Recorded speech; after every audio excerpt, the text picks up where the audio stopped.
السلام علیکم کتونکو، وخت مو په خیر. یو ځل بیا مې سلامونه ومنئ.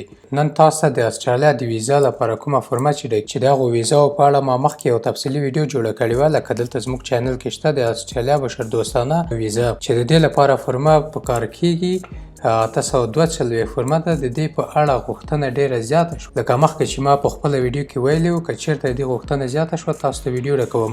نو نن حاضر یم چې دا فورمه مکمله په تفصیل سره تر پایه تاسو ته ډکه کړم او تشریح کړم. البته چې دا فورمه ټوله 4 صفحه ده او ډیره اوږده فورمه ده، خو زه خلاصه درته وایم او خلاصه یې درته تشریح کوم. ستاسو وخت ډیر زیات نه ضایع کوم.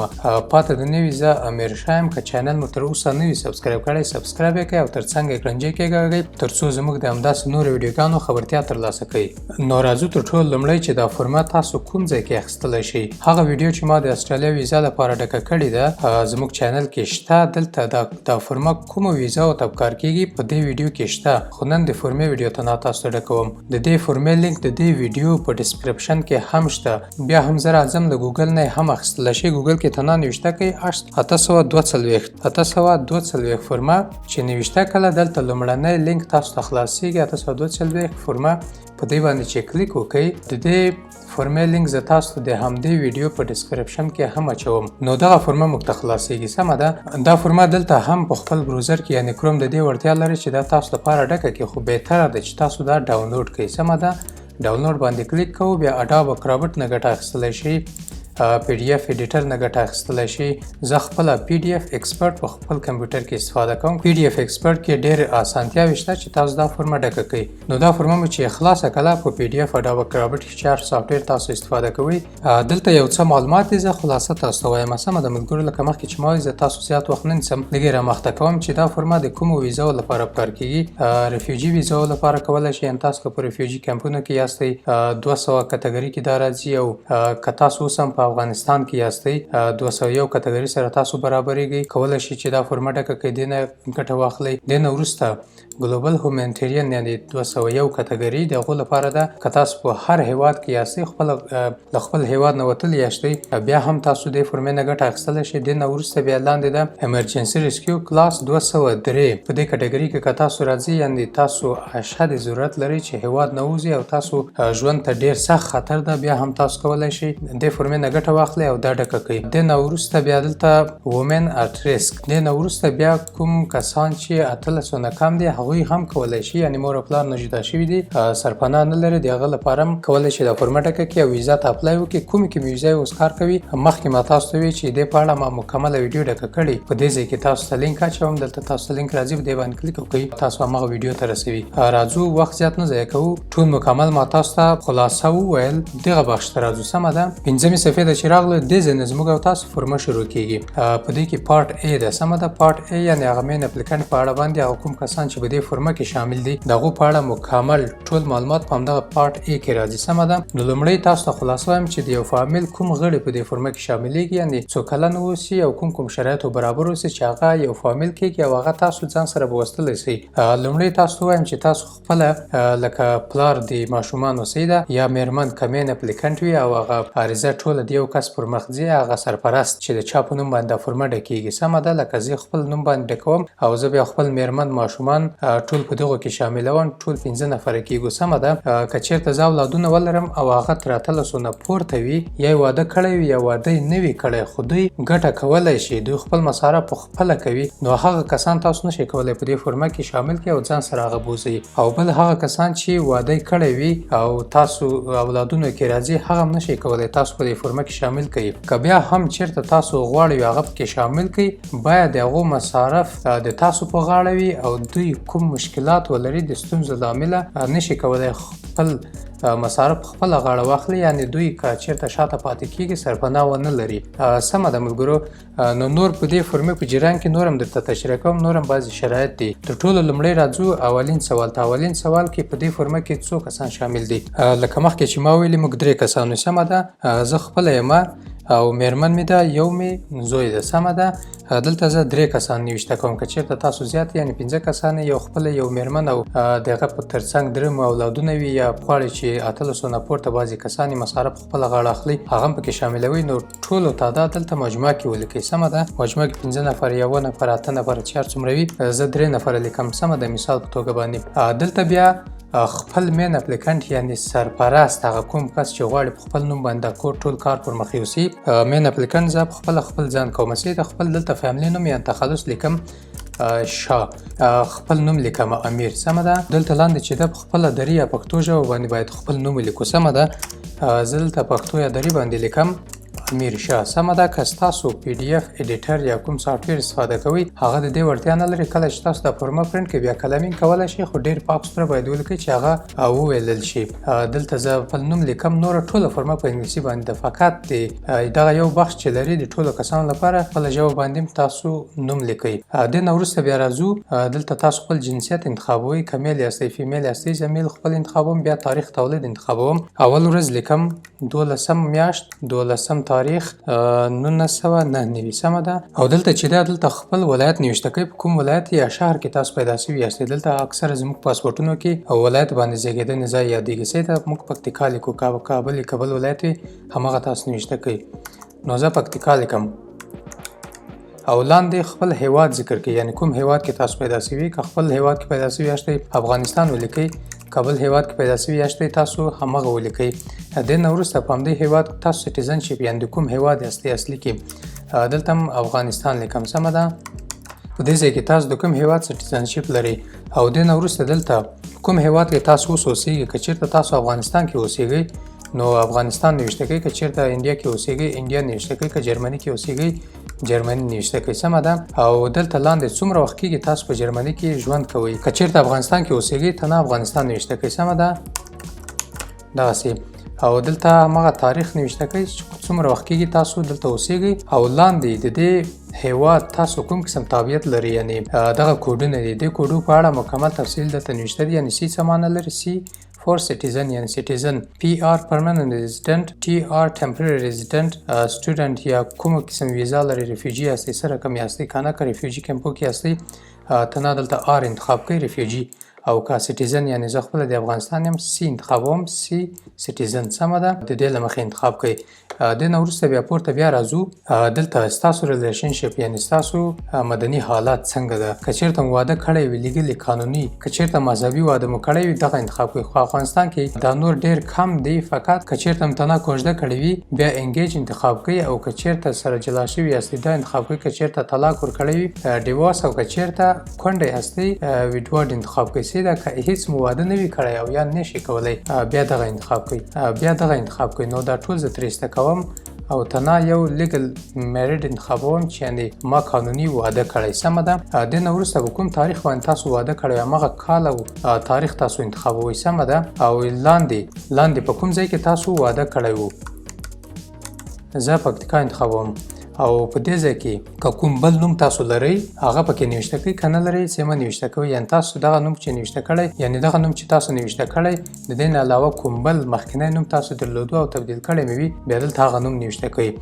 دلته دې نه وروسته پوښتنه ده چې یعنې تاسو د یوې ښځې نه زیاتې ښځې لرئ، یعنې نور ملګري هم لرئ، د لارې ملګري چې هغه تاسو سره اړیکې لري هغه هم دلته ذکر کوي. که نه لرئ مې ذکر کوي. سمه ده. که چېرته دویمه ښځه لرئ درېیمه ښځه لرئ دلته کولی شئ تاسو یس باندې کلیک وکړئ او دلته لږ وضاحت ورکړئ چې یعنې کوم قسم تاسو دوی سره اړیکې لرئ، یعنې دا ستاسو څه کېږي. که چېرته هم دویمه درېیمه ښځه وي هغه هم دلته ذکر کولی شئ، خو چې ذکر یې نه کوي بهتره ده. سمه ده. او دلته لاندې بیا همغه پوښتنه شوې که چېرته تاسو واده نه وي کړی یا کوم چا سره اړیکې لرئ هغو سره هم قانوني واده نه وي کړی بیا دلته یس باندې کلیک وکړئ، د هغه وضاحت ورکوئ.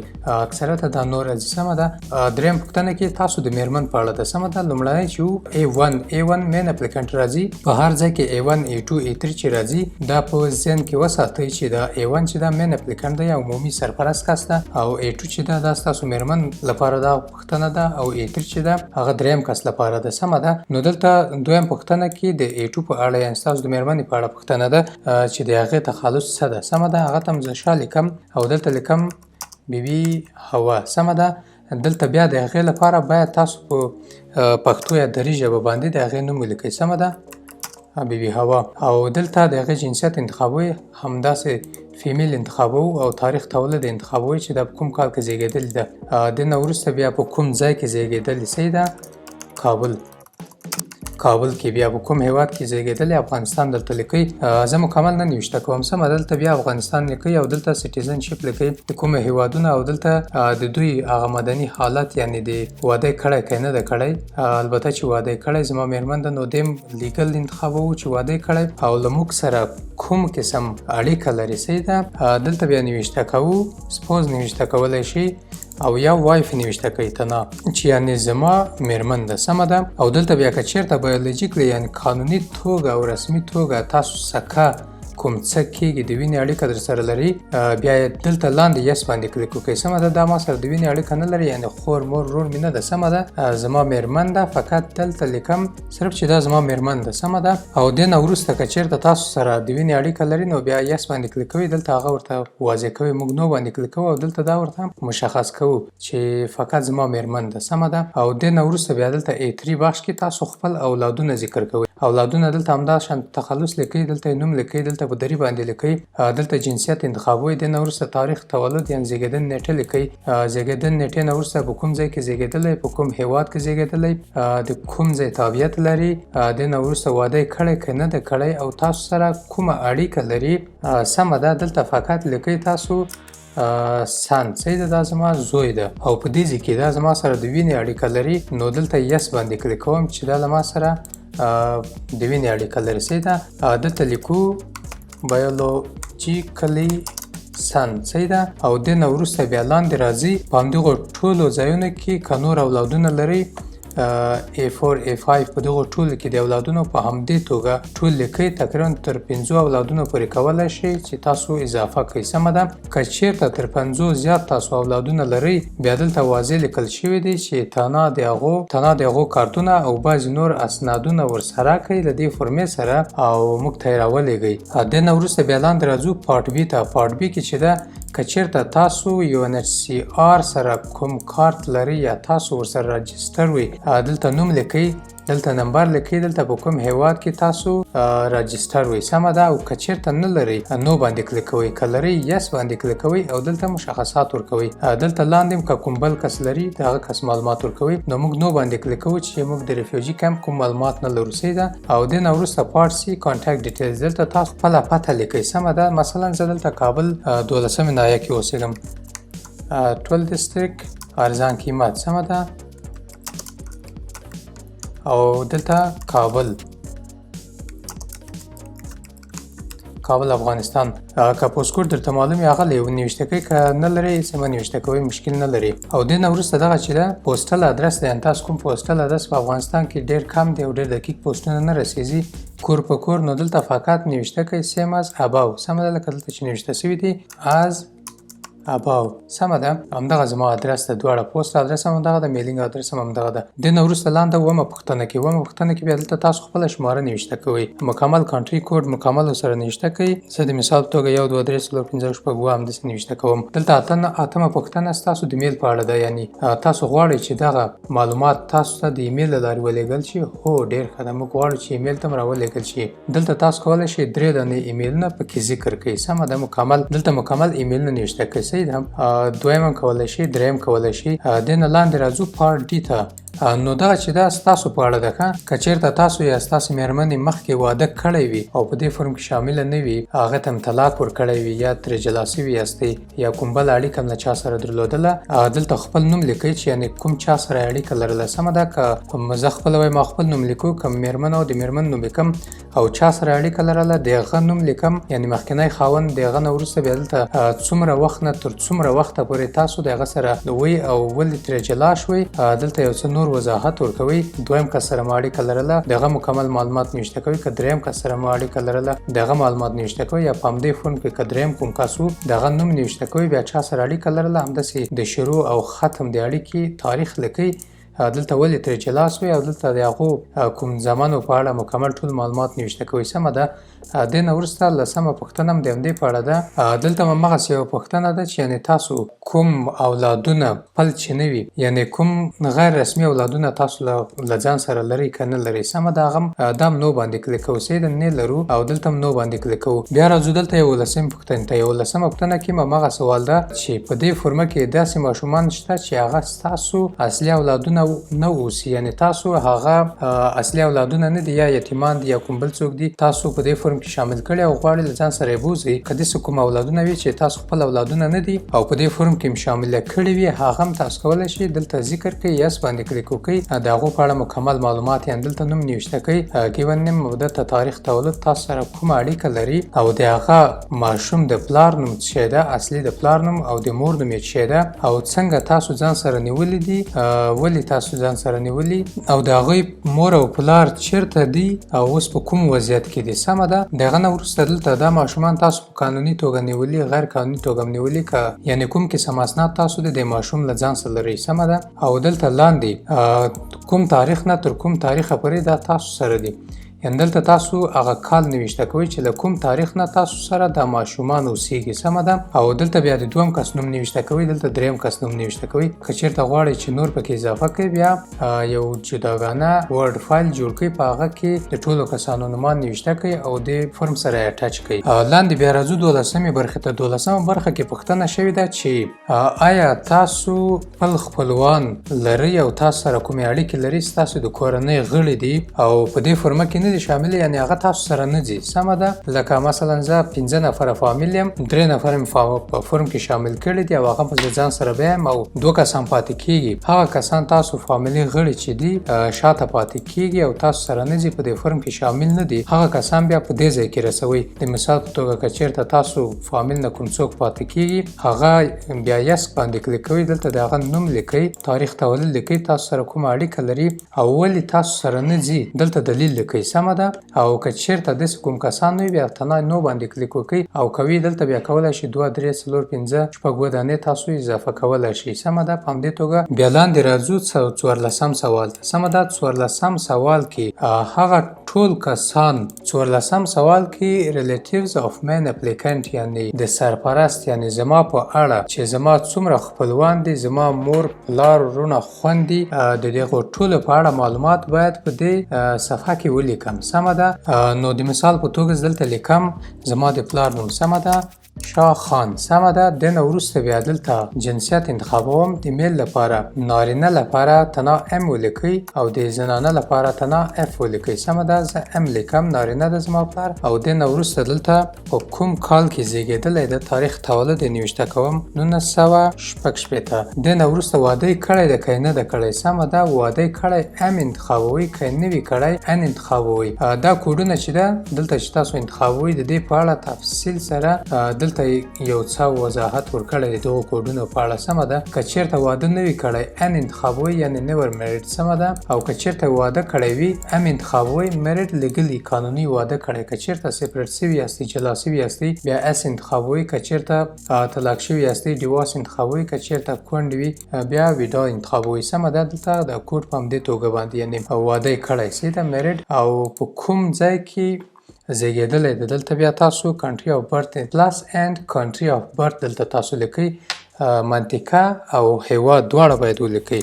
لکه زه پکتیکا بیا افغانستان لیکم. سمه ده. د نه وروسته بیا دلته له ما سره کوم قسم اړیکه لري او د دغه ریلیشنشپ په اړه باندې هم دغه د کوډونو په اړه مکمل دلته لیکل شوي دي. سمه ده. که پیرنټ بایولوژیکلی، یعنې اصلي زما مور او پلار دي، پی بي انتخابوو. سمه ده. که چېرته اډپټیو پیرنټ یې، یعنې خپل مور او پلار مې نه وي او تاسو یتیمان ساتلي یاستئ، بیا دا انتخابوئ. که چېرته ناسکه مور او پلار مې وي، بیا پی اس انتخابوئ. سمه ده. دا ټول مکمل دلته لیکل شوي دي. د خویندو په اړه هم شته، د پلار په مور او پلار په اړه شته، د ټولو په اړه. خو زما سکه مور او پلار دي، زه پی بي انتخابوم دلته پی بي. سمه ده. پیرنټ بایولوژیکلی. او اوس په کوم ځای کې اوسیږي. سمه ده. که چېرته په حق رسېدلی وي، بیا فقط ډیزیز انتخابوئ. سمه ده. لکه څنګه زما پلار په حق رسېدلی ده، خدای دې وبخي، نو زه ډیزیز انتخابوم. سمه ده. او که چېرته په کوم هیواد کې اوسیږي او ژوندي وي، فقط د همهغه هیواد دلته نوم تاسې لیکئ، لکه افغانستان. سمه ده. او د نه وروسته دلته د دې حالت انتخابوي چې یعنی که چېرته دا په افغانستان کې اوسیږي اوس هم ژوندی وي نو تاسو دغه حالت انتخابوي چې دا په کوم که چېرته دا په خارج کې وي یا دوبۍ کې وي یا کوم بل هیواد کې وي کوم قسم ویزا لري یعنې هغه حالت څنګه ده تابعیت لري سیټیزن ده پرمننټ ده ریزیډنټ ده ټمپرري ده که ریفیوجي ده کوم قسم ویزا هلته لري که په افغانستان کې اوسیږي سیټیزن انتخاب کوي د دې په اړه مکمل دلته د کوډونو په اړه مکمل ټول تفصیل دلته شته سمه ده که سی انتخاب کوي سیټیزن یعنې د همدې هیواد تابعیت لري سمه ده پی آر انتخاب کوي پرمننټ ریزیډنټ ده او ټي آر انتخاب کوي ټمپرري ریزیډنټ ده صحیح ده سټوډنټ ده که بعضې هغه محصلینو ویزا لري اس انتخاب کوي که چېرته ویزیټر یا ټورست په صفت باندې کړلی وي دا انتخابوي سمه ده دا ټول مکمل په همدې توګه ټولو ته انتخاب کوي او دلته بیا د خپلې مور نوم لیکئ سمه ده د خپل مور نوم په همدې توګه دلته دا ټول مکمل ورسره نوشته کوي د مور نوم او دلته هم د مور اولین نوم لیکئ سمه ده د مور اولین نوم لکه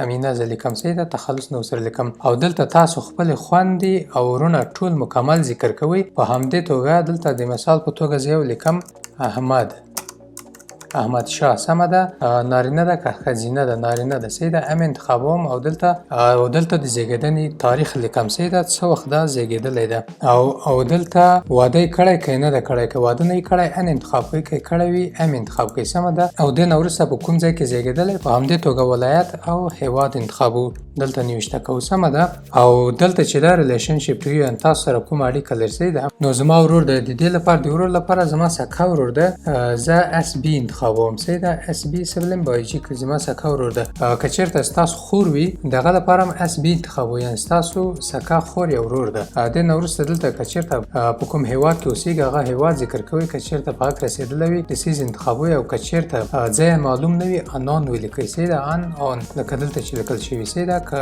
په حق رسېدلی ډسیز ولیکئ او که ځای معلوم نه وي انان ولیکئ او که چېرته معلوم وي هغه هیواد انتخاب کوئ په هیواد کې څنګه تابعیت لري همغه انتخاب کوي سمه ده بیا 15 لاندې راځو بیا 15 سوال ته 15 سوال کې مثلا پورته ما د خپل کورنۍ په اړه ټول معلومات ورکړه د خپل خپلوانو په اړه او په دې 15 سوال کې زه د خپل میرمنې په اړه همداسې ټول معلومات ورکوم سمه ده ملګرو پورته زما په اړه او دلته زما د میرمنې په اړه که چېرته تاسو مین اپلیکانټ خپله میرمن نیولې د خپلې میرمنې په نوم باندې تاسو فورمه ډکه کړې وي نو دلته اول تاسو د میرمنې معلومات ورکوئ بیا دلته تاسو د خپل ځان په اړه معلومات ورکوئ یعنی پارټنر صحیح ده او زما پارټنر زما میرمنې په اړه زه دلته ټول همغسې معلومات ورکوم ملګرو مکمل نه ډکوم لکه پورته چې ما ذکر کړي وو په همدې توګه تاسو دلته نوشته کوئ یعنې د خپلې میرمنې دلته مور نوشته کوئ دلته پلار نوشته کوئ جنسیت انتخاب کوئ او تاریخ تولد دی دلته واده یې کړی که نه ده کړی د هغه نه وروسته د زیږېدنې ځای او تاسو سره کوم قسم اړیکه لري البته چې تاسو مور او پلار دي دې نه وروسته دلته هغه ځای انتخاب کوئ چې اوس چېرته اوسیږي او کوم قسم تابعیت لري دلته ستاسو د میرمنې د مور اولین نوم نوشته کوئ دلته ستاسو د میرمنې د ورونو خویندو یعنې تاسو د اشکو مکمل ټول معلومات دلته نوشته کوئ په همدې توګه دانه سمه ده او لاندې بیا راځو ای پارت لینک ټو اسټرالیا یعنې تاسو د اسټرالیا په اړه مکمل ټول معلومات دلته نوشته کوئ سمه ده په 14 سوال کې دلته که چېرته تاسو مخکې د اسټرالیا هیواد ویزا ته اپلای کړی وي نو تاسو یس باندې کلیک کوئ دلته مشخصات ورکوئ چې څه وخت تاسو ورته اپلای وکړه ورته نوملیکنه وکړه او هغه اپلیکیشن اپروو سو یس باندې کلیک وکړئ که نه شو بیا نو باندې کلیک وکړئ او که ناټ ډیسایډډ یعنې تر اوسه پورې نتیجه نه وي معلومه نو باندې کلیک وکړئ فایل نمبر که درته معلوم وي دلته فایل نمبر نوشته کړئ دلته په کوم ځای کې تاسو نوملیکنه کړې وه په کوم تاریخ باندې تاسو نوملیکنه کړې وه او چا ورته کړې وه د هغو کسانو دانه ټول دلته ذکر کوئ سمه ده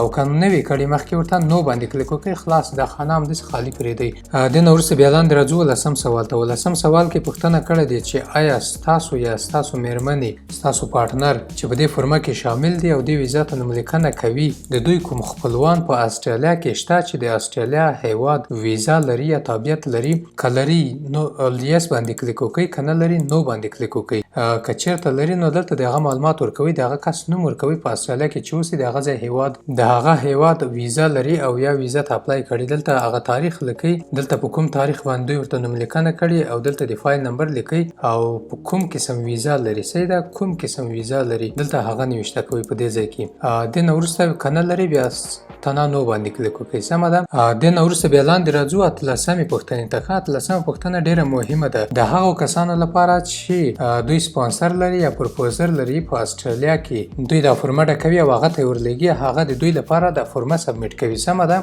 دلته باید تاسو د هغه کس مکمل معلومات پکې نوشته کړئ. سمه ده. که چېرته تاسو پروپوزر لري او سپانسر لري، هغه تاسو سره کومک کوي په دې ویزا کې، تاسو سره مرسته کوي، هغه باید 601 فورمه هم ډکه کړي او دلته د هغه کس نوم باید پکې ذکر شي. سمه ده. که چېرته تاسو ته یو کس انډیویجولی یعنی کس تاسو پروپوزر وسی ده، بیا دلته د هغه نوم او تخلص نوشته کوئ. او که چېرته کوم ارګنایزیشن وي، بیا دلته د هغه ارګنایزیشن د نهاد نوم او دلته د نهاد د مسؤل کس نوم نوشته کوئ. سمه ده. او دلته بیا تاسو سره کوم قسم اړیکه لري دا کس چې تاسو پروپوزر یا سپانسر ده تاسو لپاره په دې ویزا کې تاسو سره مرسته کوي. سمه ده.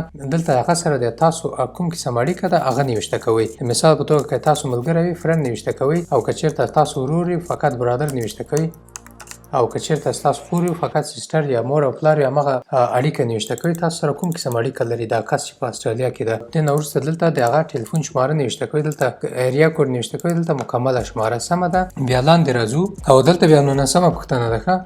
19مه پوښتنه کې یعنې هغه کسان چې تاسو نه جدا شوي یا ستاسو پارټنر ستاسو میرمن په تېرو 5 کلونو کې د استرالیا کوم قسم ویزا ترلاسه کړې که نه ده کړې. که چېرته ترلاسه کړې وي دلته د هغه نوم لیکئ او دلته نور مشخصات ټول د هغه ورکوئ. سمه ده. موږ نو باندې کلیک کوو او نه لرو دغسې کوم څوک چې هغه په تېرو 5 کلونو کې د استرالیا ویزا د استرالیا ویزا ترلاسه کړې وي.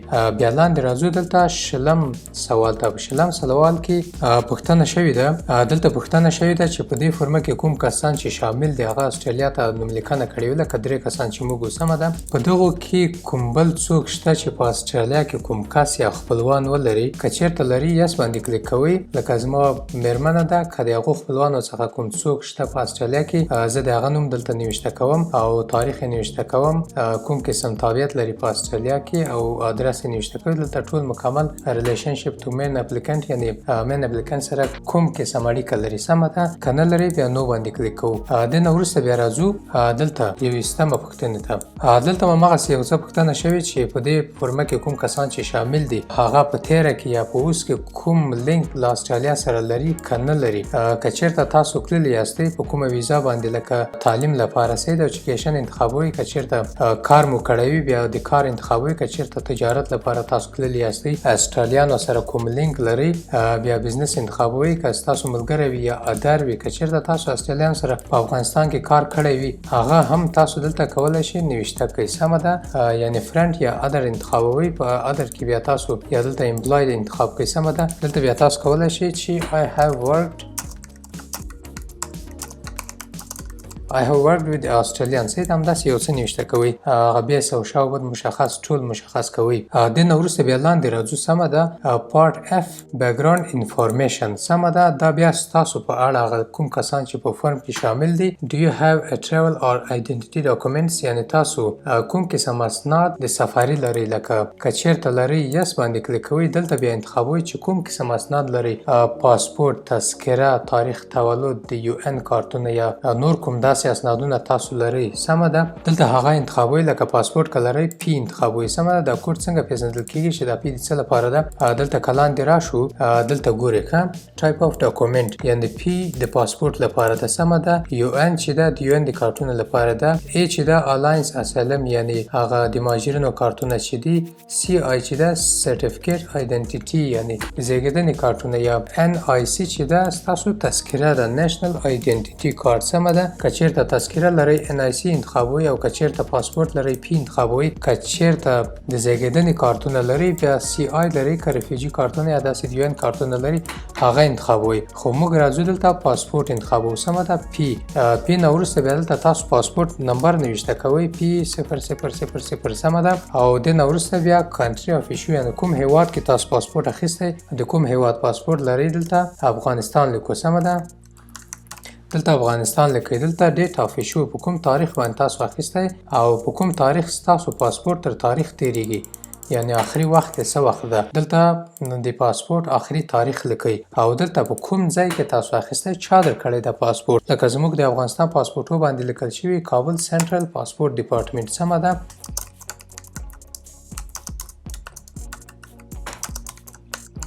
کابل سنټرل پاسپورت ډپارټمنټ سمه ده. د نه وروسته بیا دویم کس یعنې ستاسو میرمن سمه ده هغه A2 په اړه که نه دویم کس ستاسو میرمن دلته د هغه نوم لیکئ. د مین اپلیکنټ نوم نه لیکل کېږي سمه ده. ولې مین اپلیکنټ دوی ته معلوم ده چې زما په نوم فورمه ده او زما نوم مشخص ده په هر ځای کې. دلته دویم کس نوم لیکئ تنا ګیون نوم یعنې تنا خپل نوم یې لیکئ تخلص یې نه لیکئ سمه ده. هوا زه ورکوم صحیح ده هوا. او د نه وروسته آیا دا قسم کوم اسناد لري سفري که نه. که چېرته نه لري نو باندې کلیک وکړئ. که نه لري باید د دې وضاحت ورکړئ چې ولې نه لري صحیح ده. دا ورته باید تاسو ثابته کړئ چې دا ولې تذکره پاسپورټ هېڅ قسم اسناد لري هغه اسناد ورسره څه سوي دي هغه باید یو ځان ته ورقه باندې ولیکئ او دې سره اټچ کړئ سمه ده. او که چېرته لري هر قسم اسناد لري کولی شئ دلته بیا انتخاب کړئ. یعنې NIC تنا تذکره لري زما میرمن پاسپورت نه لري دلته تذکره نمبر نوشته کوم. دلته تذکره نمبر نوشته کوئ سمه ده. حقوقو ګڼه چې نوشته کېږي په کوم هیواد کې اخیستل شوی دی همداسې افغانستان نوشته کوئ. او دلته په کوم تاریخ اخیستل شوی تاریخ زموږ او تاسو په تذکرو باندې لیکل شوی چې په کوم تاریخ اخیستل شوی او آخري تاریخ یې نه ده معلوم. ولې زموږ او تاسو تذکرې تر تاریخ نه تېرېږي. هغه ځای چې تاسو کوم ځای کې اخیستلی ده نیشنل سټاتسټیک آفیس هغه تذکره باندې چې هر څه لیکل شوي وي. دې نه وروسته بیا دلته دویم کس لکه زما زوی چې ده د هغه نوم لیکم آریان صحیح ده. دلته بیا لاندې د هغه کوم قسم کارت لري هغه ته نه د زیږېدنې کارت لري صحیح ده. د زیږېدنې تولد کارت لري. بیا دلته CI انتخابوم برث سرټیفیکیټ لري. دلته د کارت شماره لیکم او دلته په کوم هیواد کې دا د زیږېدنې کارت اخیستل شوی هغه هیواد لیکئ او دلته چې ده په کوم تاریخ اخیستل شوی هغه نوشته کوئ. او د نه وروسته دلته کوم تاریخ تېرېږي زموږ او تاسو هېڅ کوم کار تر تاریخ نه تېرېږي سمه ده. د اوس لپاره امکان لري آینده کې بیا تبدیل شي او چا ورکړی ده دلته همغه ځای نوشته کوئ سمه ده. دلته دویم کس همدغسې دریم څلرم پنځم شپږم اووم کس ټول په همدې توګه تاسو د هغو د پاسپورټ مشخصات یا تذکرو مشخصات نوشته کوئ. دې نه وروسته بیا راځو بلې صفحې ته. په 23مه پوښتنه کې پوښتنه شوې ده چې په دې فورمه کې کوم کسان چې شامل دي یعنې موږ 3 کسان یو سمه ده. هغه کسانو مخکې کوم هیواد ته نوملیکنه کړې وه د ریفیوجي لپاره د مهاجرینو لپاره او یا مهاجرینو کارت اخیستی یا ریفیوجي اسایلم کارت اخیستی ده.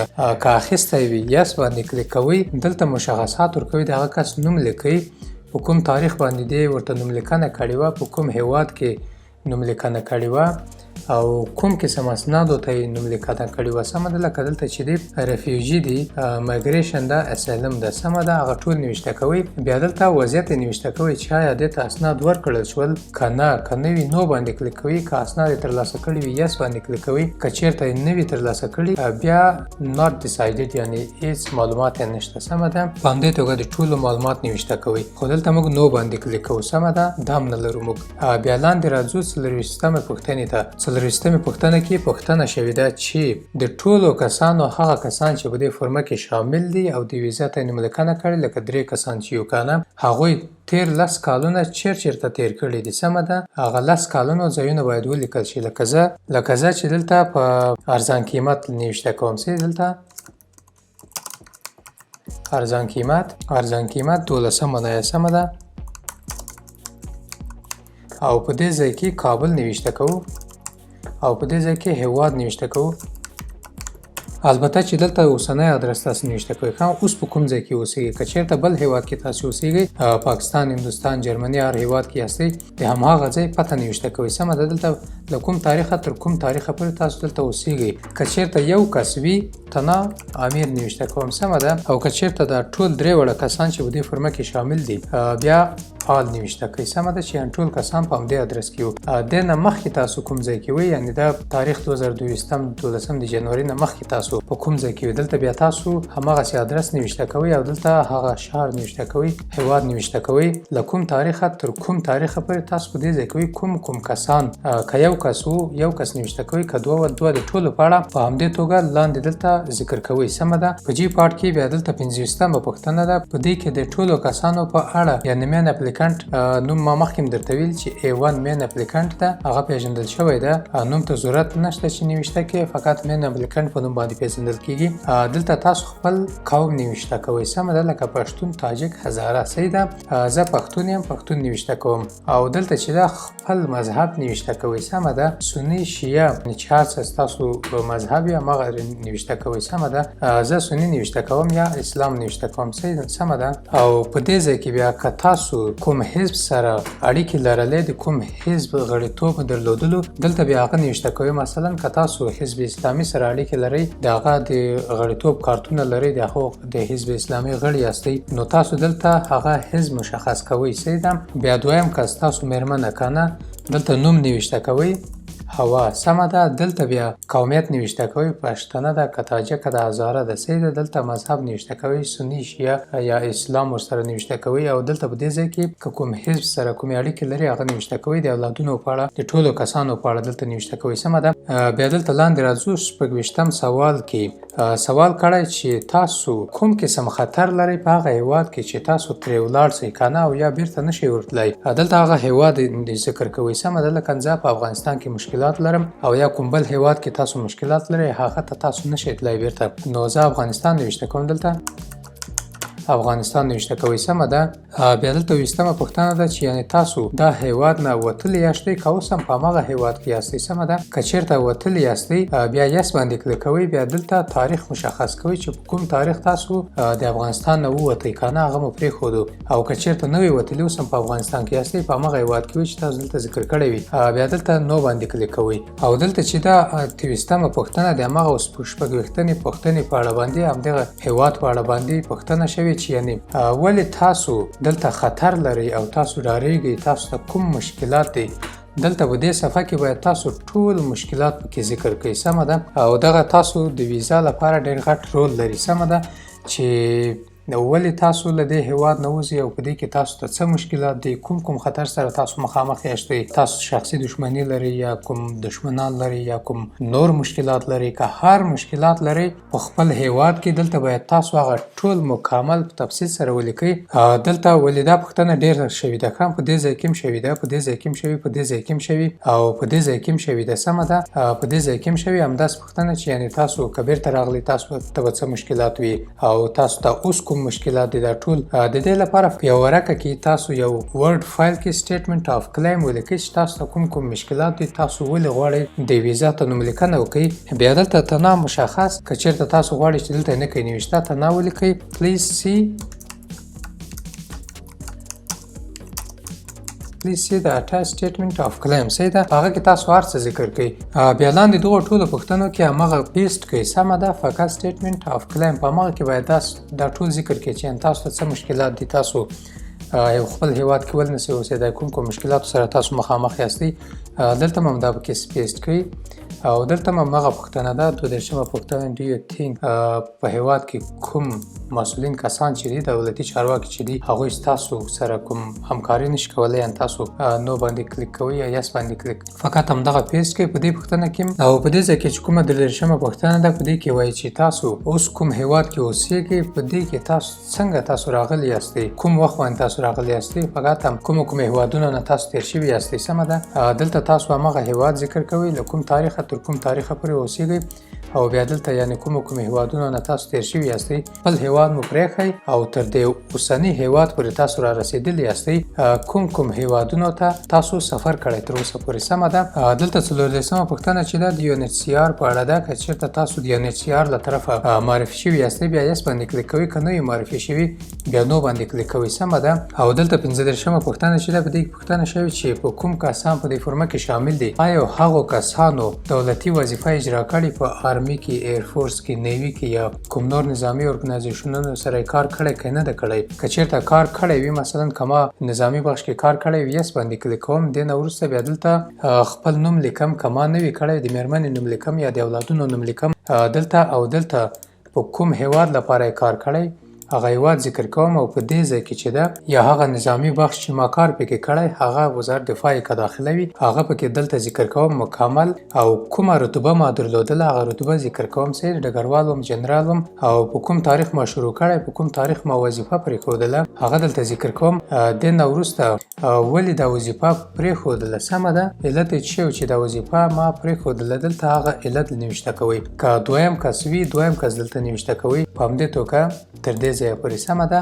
بیا لاندې راځو 14 سوال ته. په 14مه پوښتنه کې پوښتنه شوې چې آیا چې په دې فورمه کې کوم کسان شامل دي هغوی ریفیوجي کیمپ ته مخکې رجسټریشن کړی ده که نه ده کړی. که کړی وي یس باندې کلیک کوئ.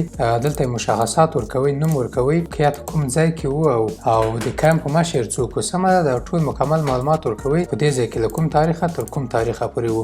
که چېرته تاسو نه وئ ریفیوجي کیمپ کې بیا نو باندې کلیک کوئ. سمه ده. او دې نه وروسته بیا لاندې راځو. دلته 30مه پوښتنه ده. په دې پوښتنه کې که چېرته تاسو انټرویو ته وغوښتل شوئ ستاسو اپلیکیشن د نوملیکنه یا ستاسو غوښتنه د فورمه قبوله شوه د ویزا لپاره، تاسو ترجمان ته ضرورت لرئ که نه لرئ. که چېرته لرئ یس باندې کلیک کوئ او هلته هغه ترجمان ستاسو مخامخ چې ناست وي باید په کومه ژبه کې تاسو ته راوغوښتل شي. زما په نظر زه خپله ځان ته پښتون راغواړم. څه ده؟ پښتو. او که چېرته غواړئ دري ورسره ولیکئ. څه ده؟ که چېرته غواړئ چې په انګلیسي ژبه تاسو ته ترجمان راوغوښتل شي بیا انګلیسي ولیکئ. نو زه غواړم چې ما ته پښتون راوغوښتل شي. سمه ده. او دې نه وروسته لاندې راځو. یعنې دلته اچ پارټ ده. اچ پارټ امپلایمنټ هسټري ستاسو د کاروبار یا ستاسو د وظیفو په اړه ټولې پوښتنې دي. دلته باید تاسو د خپلو وظیفو په اړه نوشته کړئ. سمه ده. مین اپلیکنټ A1. صحیح ده. دلته د خپل مین اپلیکنټ د زما په اړه ده، یعنې له کوم تاریخه تر کومه تاریخه ما وظیفه کړې. سمه ده. اولین یعنی ما په دې تاریخ باندې وظیفه شروع کړې په کوم ځای کې زه چا سره وم. مثلا د مثال په توګه زه شاهټک کمپنۍ سره وم. صحیح ده. او په کوم ځای کې ما وظیفه درلودله؟ کابل افغانستان کې. صحیح ده. او دې نه وروسته بیا زموږ کاروبار چې ټکنالوژي بخش کې وم. صحیح ده. زما مسئولیتونه ګرافیک ډیزاینینګ ول. سمه ده. تر کوم تاریخه پورې تاسو دلته وئ دلته مکمل هغه تاریخ نوشته کوئ. بیا دویمه وظیفه، دریمه وظیفه، څلورمه، پنځمه، شپږمه، بیا د دویم کس لپاره. سمه ده. لکه دویم کس دلته زما خپله میرمنه ده. میرمنه نوم نوشته کوئ. او دې نه وروسته دلته له کوم تاریخه تر کوم تاریخه که چېرته د کور کارونه یې کول یعنې هېڅ وظیفه یې نه وي اجرا کړې فقط دلته هوم وایف یا هوم ورک همدغسې ولیکئ. صحیح ده. نورې څه مه لیکئ. او دریم ځای کې زما زوی ده آریان. سمه ده. دا چې دا سټوډنټ ده ښه محصل ده، یعنې نور هېڅ هم نه نوشته کوم فقط دلته سټوډنټ لیکل نوشته کوم. دې نه وروسته بیا دویم دریم که د ټولو په اړه همداسې نوشته کوئ. سمه ده. بیا راځو پارټ آی ته. پارټ آی لینګویج اینډ ایجوکیشن یا ستاسو د زده کړو او د ژبو په بلدتیا. صحیح ده. مین اپلیکنټ A1 ستاسو مورنۍ یعنې زما مورنۍ ژبه څه ده؟ زه خپله پښتون یم. صحیح ده. PA پښتو لیکم. صحیح ده. او که چېرته نورو ژبو سره بلدتیا لرئ لکه دري، عربیک، انګلیش، اردو ټولې ژبې دلته لیکئ. سمه ده. بیا د انګلیسي دلته تاسو درجه انتخابوئ چې یعنې انګلیسي کې تاسو څومره بلدتیا لرئ تنها د انګلیسي لپاره. سمه ده. د دې درجو یو څه وضاحت دلته لاندې شته. که دلته لاندې راشو ګورئ دغه ده. اولین چې ده very well. صحیح ده. یعنې ډېر ښه. دویم چې ده well یعنې ښه. او دریم نمبر چې ده not well یعنې ډېر ښه یې نسم ویلی. سمه ده. څلورم چې ده not at all یعنې هېڅ نه پوهېږم پې ډېر کم پې پوهېږم. سمه ده. not at all یعنې هېڅ نه پوهېږم. نو زه چې ده اولین انتخابوم. صحیح ده. انګلیسي کې ډېر ښه بلد یم. بیا دویم کس دلته میرمن هوا. صحیح ده. دلته د هغې مورنۍ ژبه څه شی ده؟ دري. نورو کومو ژبو سره بلدتیا لري؟ پښتو، انګلیش کې څومره بلدتیا لري؟ لږ بلدتیا لري. صحیح ده. دریم نمبر انتخابوو. او دلته چې دا د نورو کسانو نومونه لیکئ په همدې توګه ټول مکمل معلومات لیکئ. بیا لاندې راځو 40 پوښتنې ته. دلته د تعلیم په اړه ټولې پوښتنې شوي یعنې مین اپلیکنټ A1 زما په اړه پرایمري چې ده اول نه تر 5مه پورې ده ابتدایي زده کړې دي. او سیکنډري سکول چې ده هغه د اول نه تر 8م پورې ده. تر 8مه مې ویلی. دلته د شروع کال او د فراغت کال نوشته کوئ. او پوسټ ګریجویټ سیکنډري دغه 11م 12م دغه کې راځي. دلته بیا د فراغت کال لیکئ. او که چېرته تر دې لوړه درجه لرئ PhD ډاکټرا یا ماستري لرئ یا بچلر لرئ بیا دلته تاسو هغه ډګري نوشته کوئ. صحیح ده. یا بچلر نوشته کوئ یا هایست ایجوکیشن کوالیفیکیشن ټول مکمل دلته کال نوشته کوئ. او دلته تاسو هغه لوړه ډګري تاسو نوشته کوئ. که چېرته تاسو ماستري لرئ فقط ماستري نوشته کوئ. صحیح ده. او که چېرته تاسو بچلر لرئ دلته بچلر نوشته کوئ. دلته لاندې بیا راځو د نورو کسانو په اړه. دلته نوم لیکئ.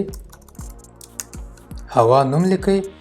دلته دویم کس د زوی نوم لیکم. د نورو کسانو نومونه لیکئ. د هغوی د تعلیم په اړه مکمل ټول معلومات ورکوئ. که چېرته هغه اوس هم ته متعلم او اوس هم درسونه یایي نو فقط دلته سټوډنټ اف 12 کلاس یا سټوډنټ اف فرست کلاس او که چېرته هیڅ نه وي کړی تعلیم بیا مه نوشته کوئ سمه ده. بیا لاندې راځو پارټ جې ته. ستاسو د صحت په اړه پوښتنه شوې ده. تاسو مخکې د اسټرالیا دولت له طرفه د ویزا لپاره معاینات کړي دي که نه؟ سمه ده که چېرته هم کړي وي دلته یس باندې کلیک کوئ. دلته بیا تاسو وضاحت ورکوئ مکمل نوشته کوئ. کم نه وي کړي نو باندې کلیک کوئ. صحیح ده. د اسټرالیا لپاره کوم معاینات نه وي کړي. نو دلته راځو پارټ کې. پارټ کې ستاسو کاراکټر په اړه نه ستاسو وضعیت په اړه سمه ده. تاسو کوم قسم وضعیت کې یاستئ یعنې تاسو په تېر کې کوم جرم کړی و کله بنده شوي یاستئ او په کوم حزب سره یعنې کوم داسې غیر رسمي غیر قانوني کارونه مو کړي وي. د دغو ټولو خلاصه زه تاسو ته وایم. که ویډیو ډېره اوږدېږي ټول مکمل نه درته تشریح کوم. نو که چېرته مو کړي وي یس باندې کلیک کوئ او دلته بیا د دې وضاحت ورکوئ چې ولې تاسو بنده شوي وئ یعنې ولې تاسو پسې جلب راغلی و یعنې ولې تاسو انټرپول پولیس په تاسو پسې ګرځي سمه ده یعنې ولې تاسو کوم کارونه کړي وي. صحیح ده. او بل په دې ملیټري په اړه باندې دی او بل دا ټول پوښتنې دي سمه ده. د هر پوښتنې که تاسو یس باندې کلیک وکړئ دلته باید تاسو د هغې پوښتنې لپاره مکمل جواب ولیکئ. د مثال په توګه که دلته ګورئ پوښتنه شوې ده چې تاسو کله د سلاو ټرینینګ کړی ده که نه؟ که چېرته مو کړی وي یس باندې کلیک کوئ او دلته نوشته کوئ د هغو سلاو نومونه نوشته کوئ په کوم ځای کې تاسو ټرینینګ کړی و او ولې م کړی و له کوم ارګنایزیشن کوم نهاد سره تاسو وئ او ولې تاسو ټرینینګ کړی و. صحیح ده. او دلته بعضې نور ستاسو جرمونو په اړه باندې د قضاو د بعضې نور ستاسو جرمونو په اړه باندې پوښتنې دي. که یس باندې کلیک وکړئ د هغه باید دلته تاسو وضاحت ورکړئ سمه ده. پارټ ال پارټ ال چې دا د هغه کس په اړه ده چې یعنې دا فورمه تاسو خپله نه ده ډکه کړې سمه ده. لکه مثال په توګه دا فورمه د ما لپاره ډکه سوې ده او ما یو بل کس نه کومک غوښتی زما ملګری ده یا کوم دکاندار ده یا د همدغسې خدماتو چې وړاندې کوي په افغانستان کې په کابل کې بعضې کسان دي چې دا فورمې ډکوي د پیسو په بدل کې 1000 افغانۍ 2000 3000 افغانۍ اخلي فورمه درته ډکوي سمه ده. دلته باید د هغه کس نوم ولیکل شي. که چېرته تاسو خپله ډکه کړې وي بیا نو باندې کلیک کوئ سمه ده. که چېرته خپله مو نه وي ډکه کړې بیا یس باندې کلیک کوئ. بیا دلته د هغه نوم لیکئ هغه میسټر شاه او دلته یې نوم لیکئ. دلته کوم قسم کمپنۍ در لري د هغه ادرس لیکئ د هغه د ټلیفون شماره لیکئ او دلته بیا پوښتنه شوې ده چې د کس تاسو ته فورمه ډکه کړي هغه کس رسمي کوم جواز یا کوم ایجنټ ده که نه اتارټي یا کوم وکیل ده که نه. که چېرته نه وي نو باندې کلیک کوئ او که چېرته وي یس باندې کلیک کوئ. صحیح ده. بیا دلته پوښتنه شوې چې آیا دا کس په اسټرالیا کې ده؟ نه. صحیح ده. او دلته آیا تا د کس ته پیسې ورکړي چې دا یې درته ډکه کړي؟ که چېرته د یو څو روپۍ ورکړي وي یس باندې کلیک وکړه. که دې نه وي ورکړي نو باندې کلیک وکړئ سمه ده. پارټ ام کې کومه پوښتنه شوې؟ دلته پوښتنه شوې چې دغه اسنادونه کله تاسو ورولېږئ دا اسنادونه چا ته ولېږل چې د ایمیل له لارې چا ته خبرتیا ورکړه چې د دې اسنادو په اړه هغه معلومات چې که چېرته دا رد کېږي یا په دغو کې تغیرات راځي یا که دا هغه خبر چې تاسو ته د دې ویزا په اړه راځي چا ته ورسي. که چېرته مای سلف انتخاب کوئ تنها تاسو ته راځي سمه ده. که چېرته پروپوزر انتخاب کوئ هغه په اسټرالیا کې چې تاسو لپاره نوملیکنه کوي آنلی پروپوزر انتخاب کوئ ده تنها هغه ته ورځي بیا تاسو ته نه راځي سمه ده. مای سلف اند پروپوزل یعنې دواړو ته خبر ورکړل چې صحیح ده د ویزا په اړه د دې ویزا ټولو معلوماتو په اړه د اسټرالیا دولت له طرفه. بیا مای سلف اند پروپوزر انتخاب کوئ سمه ده. که دواړه انتخاب کوئ ډېر ښه راځي. او دلته اتارټي یعنې چا چې تاسو ته فورمه ډکه کړې یا کوم وکیل تاسو نیولی بیا هغه دلته تاسو انتخابوئ. خو په ټولو کې زما په نظر همدغه مای سلف اند پروپوزر دا ښه ده. بیا لاندې راځو. لاندې پارټ ان کې تاسو امضاوي کوئ یعنې د دې فورمې په اړه مکمل دلته تاسو ته ټول وضاحت درکړل شوي دي چې یعنې تاسو دا فورمه دقیقه ډکه کړې او د اسټرالیا قوانین او شرایط ټول تاسو قبلوئ. دلته مین اپلیکنټ نو دلته چې دا زما خپله امضا راځي دغه زما پی ډي اف ایډیټر چې ده همدومره وړتیا لري چې زه امضا پرې وکړم. صحیح ده. امیرشاه دغه ده. صحیح ده. او دې نه وروسته دلته چې ده د هغه کس د مېرمنې نوم لیکئ دویم کس نوم لیکئ. د مین اپلیکنټ ما مخکې هم درته وي چې نوم ته ضرورت نشته او د دویم کس نوم لیکئ هوا سمه ده. دریم کس چې ده آریان دلته د هغه امضا کوئ او دلته چې د دریم کس امضا کوئ په همدې توګه د ټولو امضاوې اخلي. که چېرته دا کسان تر 1400 کالو کم وي د هغه په ځای بیا مور او پلار هم کولی شي چې امضا وکړي. دلته پارټ او چې ده پارټ او کې دلته هم د بایومتریک لپاره تاسو امضا کوئ چې یعنې که چېرته زه بایومتریک ته وغوښتل شوم او ما نه پوښتنې کېږي زه حاضر یم چې هلته حاضر شم. سمه ده 1400 کلونو پورې کولی شي دلته خپله امضا وکړي.